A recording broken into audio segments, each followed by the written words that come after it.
त्यो दैले मेरो तलको सानो घर अनि म काम गर्थे अनि त्यही घरको कच्याङ कुचुङहरू देखाउँथे बाजेसँग बनाउँथे भिडियोहरू खोल्दैन तर यसमा चाहिँ बिरयानी छ चटनी छ दामी ओइ तर म प्राय जाँदैन नि त अनि फुटबल खेल्न जाम कि भनेर सोचे मैले आज म चाहिँ आइसकेँ यहाँ फुटबल खेल्नमा हाम्रो केटाहरू चाहिँ यहाँ हाम्रो एकदम ब्रदर 1 2 3 4 शरीर त पक्कै पनि दुख्छ कि मेरो मर्नु बनाउँछ भोलि ड्युटी गएको बेला गाह्रो त लास्टै गाह्रो हुन्छ गेमको लागि चाहिँ रेडी भइसक्नु भएको छ अनि हाम्रो दाइ अनि हाम्रो मेस्सी मैले चाहिँ मेस्सी भन्न मन लाग्छ दाइलाई तर दाइ रिसाउनु चाहिँ कि जस्तो मलाई लागिरहेको छ मान्छे पनि ट्याक्क होचो टाइपको हुनुहुन्छ अनि गेम पनि दामी छ यतिको फिजिकल चाहिँ हुनुपर्छ त्यो अगाडि बल खेलाउनु भन्दा यतिको खत्री छन् केटाहरू तर भोक चाहिँ लाग्छ आज ल बिवाइङ ल रमाइलो भइरहेछ यस्तो प्रतिस्पर्धाहरू गर्ने मान्छेहरू हाम्रो क्याम्पमा अझै पनि अभाइलेबल छन् स्टिल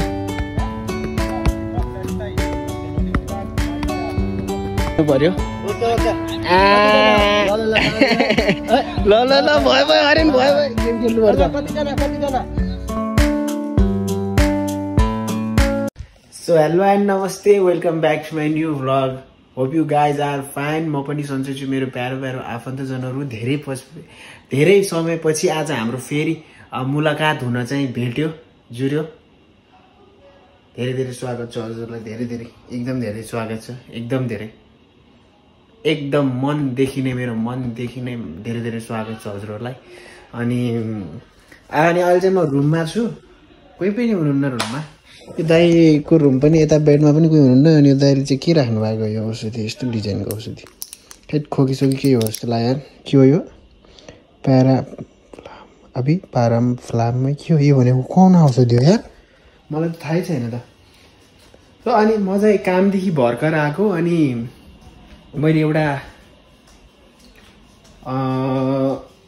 पनि भिडियोहरू धेरै दिन भएको थियो नि त अब मैले भिडियो नबनाएको लाग्छ पहिलाको भिडियोहरू हेर्छु म हैन पहिलाको भिडियोहरू हेर्छु कहिलेकाहीँ म जस्तो हिजो साँझ हेरेको थिएँ मैले आफ्नै ब्लग हेरेको थिएँ जुन पहिला 2 वर्ष अगाडिको एकदम धेरै याद आयो पहिलाको दैलेख अनि मेरो त्यो हुने रहेछ एउटा समय अनुसारको तर जस मैले भिडियोहरू छ मसँग मैले भिडियोहरू खिचेँ त्यो समयमा एउटा मेमोरी भयो त्यो अहिले म हेर्छु कहिलेकाहीँ हेऱ्यो भने कस्तो याद आउँछ मेरो मन कस्तो हुन्छ त्यो बाजे हुनुहुन्थ्यो त्यो दैलेख मेरो तलको सानो घर अनि म काम गर्थे अनि त्यही घरको कच्याङ कुचुङहरू देखाउँथे बाजेसँग बनाउँथे भिडियोहरू त्यो सबै कुराहरू हेरेँ मैले हेर्छु अझै पनि टाइममा मेरो मन हर्र हुन्छ क्या मेरो मनमा कस्तो अर्कै टाइपको फिलिङ हुन्छ क्या छुट्टै टाइपको फिलिङ हुन्छ क्या अहिले म यहाँ छु है अहिले म कहाँ छु है जस्तो क्या अनि म पहिला त्यति बेला त्यस्तो थिएँ है अहिले म अलि फरक छु कि जस्तो लाग्ने क्या आफूलाई त्यो हुने रहेछ क्या अनि एकचोटि हामी पहिलाको मेरो मेमोरीहरू हेरौँ न है मलाई पनि इच्छा छ अनि मलाई पनि मन छ मसँग अर्को फोन छैन रियाक्ट गर्नलाई यो अहिले गर्दै गर्दा ती कुराहरू यादहरू आउँछ पहिलाको अनि म भर्खरै अघि एकछिन अगाडि चाहिँ आएको अनि मैले चाहिँ यो यसमा बिरयानी लिएर आएको छु खानेकुरा कस्तो प्लास्टिकमा हाल्यो कस्तो भयो खै यसरी प्लास्टिकमा प्याक गरेको खाना खानुपर्छ अनि के गर्ने प्लास्टिकमा प्याकिङ गरेको खाना हो अनि खानै पर्यो अब के गर्ने मिठै हुन्छ यो पनि बिरयानी छ दामी हो जस्तो लागिरहेको यसमा चटनी पनि छ रातोवाला यस्तो मिठो हुन्छ देखाइदिउँ के छ जिन्दगानीमा यस्तै छ जिन्दगानी कहिले कहाँ पुगिने रहेछ है अनि मैले नयाँ टिकटक आइडी खोलेको थिएँ अस्ति भर्खर अनि मलाई चाहिँ त्यो टिकटक आइडी फेरि डिलिट गरिदिएँ क्या मैले मेरो दिमाग सकेको छ कि एउटै कुराहरूमा नियन्त्रण गर्न सकेको छैन यत्रो वर्ष भइसक्यो तर पनि मेरो दिमाग नआएको जस्तो लाग्छ मलाई खै एउटा जिन्दगीमा तर सबभन्दा ठुलो तपाईँहरूलाई के लाग्छ हार्डवर्क चाहिँ ठुलो लाग्छ कि भाग्य ठुलो लाग्छ खै म त हार्डवर्क पनि गर्दैन त्यही भएर मलाई भाग्य ठुलो लाग्छ जस्तो लाग्छ यसमा बिरयानी छ है अहिलेलाई म पुरै खोल्दैन तर यसमा चाहिँ बिरयानी छ चटनी छ दामी ओइ तर चिसो हुन्छ क्या यो मैले म वहाँ काम गर्ने ठाउँमै मैले यो खाएर आउने भनेर मैले सोचेको थिएँ तर मैले बिर्सिएँ कि त्यति बेलाको समयमा अनि मैले यतिकै लिएर आएर चाहिँ आएँ अनि चाहिँ हाम्रो रुम अनि बाहिरतिर पनि कतै गएको छैन म अनि म प्रायः जाँदैन नि त अनि फुटबल खेल्न जाऊँ कि भनेर सोचेँ मैले आज चल्दिन्छु म कति बज्यो ल ल ल ल फिक्स भएपछि भयो फुटबल खेल्न जाने भनेर मैले सोचिसकेँ ल फुटबल खेल्न जानै पर्छ म अब जसरी भए मसँग जुत्ता छ अनि त्यसपछि फुटबल खेल्न जानै पर्छ मलाई त्यही त हो मैले भने जस्तै कहिले के कुराहरू याद आउँछ कहिले के कुराहरू याद आउँछ पहिलाको होइन त्यो समयअनुसार सबै कुराहरू याद आउने रहेछ जिन्दगीमा मैले मजा अघि भर्खर धोकेँ विथआउट सक्स म खेल्न सक्छु फुटबल जस्तो मलाई लाग्छ है यो जुत्ता मैले फुटबल खेल्नेलाई कस्तो राम्रो छ यार यो जुत्ता डल्ले छ क्या मान्छे पनि म डल्ले फेरि जुत्ता पनि डल्ले हेर्नुहोस् न हजुर भने जस्तै अब म माथि के लगाएर खेलौँ यो बक्सर ल म चाहिँ आइसकेँ यहाँ फुटबल खेल्नमा हाम्रो केटाहरू चाहिँ यहाँ हाम्रो एक ब्रदर 1 2 3 4 5 6 अनि हाम्रो एकजना यहाँ अफ्रिकन ब्रदर त्यसपछि हाम्रो यतापट्टि एक्सर्साइज चलिरहेको छ अनि मलाई चाहिँ खेलाउँछन् किन भन्ने केटाहरू म धेरै पछि आएको छु अनि हल्का लेस पनि राम्रोसँग बाँधिदिउँ भनेर अनि गेम खेल्ने बेला चाहिँ फोन यतितिर राख्नुपर्छ सिधो साइडतिर मिलाएर यसो चट्टो मिठो खेल्थ्यौँ धेरै बजीखेरि चाहिँ फेरि लास्टै गाह्रो हुन्थ्यो किनभने चाहिँ बानी नै परेको छैन शरीर दुख्ने होला आज मलाई पक्कै पनि जहाँसम्म मलाई लाग्छ शरीर त पक्कै पनि दुख्छ कि मेरो मर्नु बनाउँछ भोलि ड्युटी गएको बेला गाह्रो त लास्टै गाह्रो हुन्छ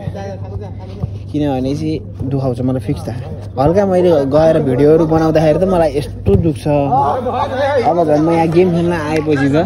मलाई त मर्नु हुन्छ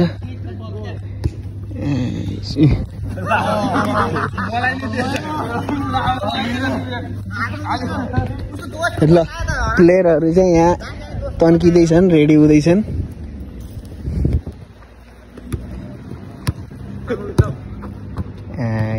कस्तो छुट्टै टाइपको भाइब लाग्यो र अहिले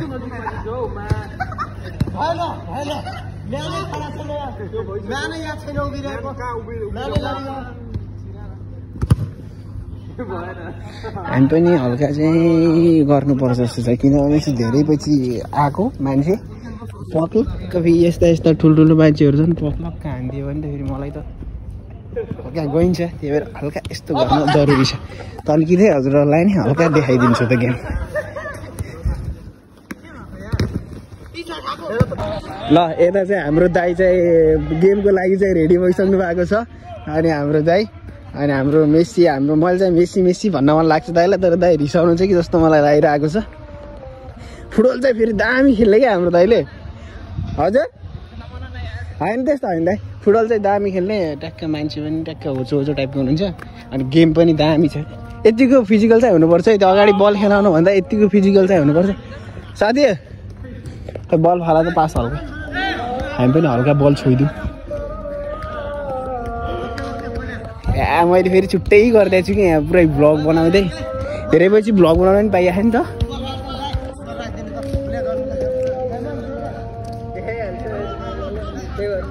सब खत्रै छन् केटाहरू तर भोक चाहिँ लाग्छ आज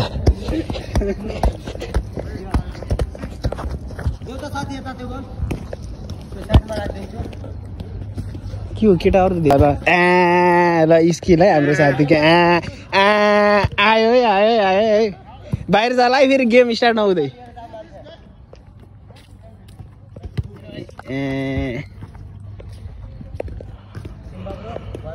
ल बिवाइङ ल रमाइलो भइरहेछ यस्तो प्रतिस्पर्धाहरू गर्ने मान्छेहरू हाम्रो क्याम्पमा अझै पनि अभाइलेबल छन् स्टिल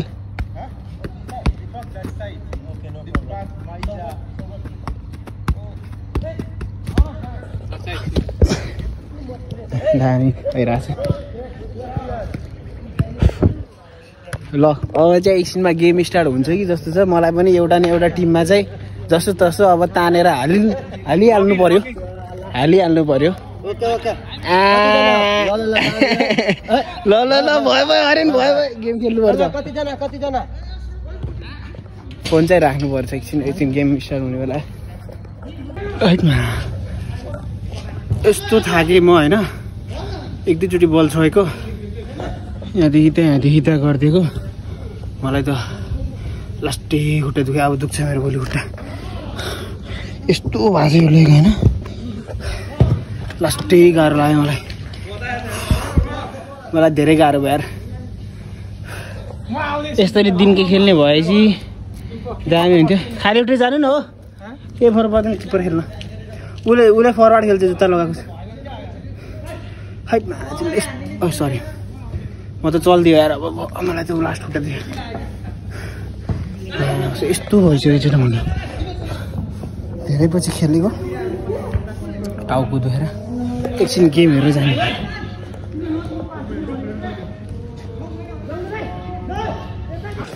मर्नु त मर्नु बनायो नि यस्तो समेत गाह्रो होला भनेर मैले सोचेको थिएन टाउको पनि झम्पमा बनायो कि लगभग अब कति भयो धेरै भयो नि 5-6 महिनाभन्दा बढी भयो अनि दौडी नै नसक्ने खै के भएर भयो खुट्टा पनि लास्टै दुख्यो क्या खतम बनायो यार दाइ फुटबल खेल्न गएको फुटबल खेल्न लास्टै गाह्रो बनायो यार आयो ड्युटीदेखि बिरयानी ल्याएको छु त मेरो आज चिकन बिरयानी ल्याएको छु अनि हाम्रो उमेश दाइले कागती प्याज ल्याखान लगाउनु खुट्टा दुख्यो यार दाइ जिन्दगीमा फुटबल खेल्न जान्न माइ गुडनेस यस्तो ढोका पनि गरिन्न रहेछ म यति धेरै मलाई गाह्रो हुन्छ भनेर मैले सोचेको थिएन बानी फेरि कस्तो छ जोसिने क्या जोसित आफूलाई कति गाह्रो भएको यादै नगर्यो छाती ढुकढुक भइरहेको खुट्टाको लेग दुखेर त्यो चलाउनै नपिने जस्तो कि दौडिनु पर्ने धेरै गाह्रो भयो अब भोलि मलाई गाह्रो हुन्छ खुट्टा दुख्छ बिस्तारै हिँड्नुपर्छ तर खेल्न त जानु पर्ला सोचिरहेको छु कमजोरी जस्तो पनि भयो क्या उसले सब गाडीमा बसेर गएको छ दिनभरि बसेर काम गरे बेलुकी आयो खुट्टा फाटो गऱ्यो यस्तरी फोन गऱ्यो मोबाइल हेऱ्यो गेम खेल्यो अनि बिहान उठेर गयो केही भएन कि अनि त्यो कहिलेकाहीँ भिडियो बनाउनु गयो डान्स त्यति बेला त्यही हो